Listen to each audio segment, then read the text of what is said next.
திரு S. Babu. இவர் 2005ஆம் ஆண்டில் நமது சங்கத்துடன் தன்னை இணைத்துக் கொண்டவர். ஏறத்தாழ 100 படங்களுக்கு மேல் பணிபுரிந்தவர். 2020, 2022 வருடங்களில் சங்கத்தின் பொதுச் செயலாளராக பணியாற்றி 2024, 2027ஆம் ஆண்டுக்கான தலைவராகவும் செயல்பட்டு வருகிறார். இவர் உறுப்பினரானது முதல் இன்று வரை நமது சங்க உறுப்பினர்களின் நலனுக்காக பாடுபட்டு சிறப்பாக பணியாற்றி வருகிறார். 2020, 2021ஆம் ஆண்டுகளில் இவர் செயலாளராக இருந்தபோது அப்போது தலைவராக இருந்த திரு டி. ஹேமந்த் ராவ், பொருளாளர் திரு என். ராஜா மற்றும் நிர்வாகிகள் துணையுடன் சாலிகிராமத்தில் தற்போது உள்ள சங்க அலுவலக கட்டிடம் கட்டி முடிக்கப்பட்டு திறந்து வைக்கப்பட்டது.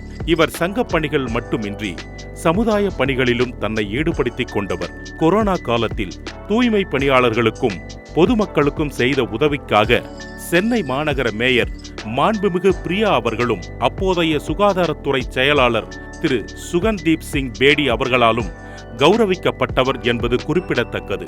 நமது சங்க கட்டிடம் கட்டிக்கொண்டிருக்கும் போது கொரோனாவினால் தொழில் நலிவடைந்து நிதி நெருக்கடி ஏற்பட்டு சங்க கட்டிடம் கட்ட முடியாத சூழ்நிலை ஏற்பட்ட போதும் நமது சங்க நிர்வாகிகள் ஒத்துழைப்புடன் வெற்றிகரமாக சங்க கட்டிடம் திறந்து வைக்கப்பட்டது.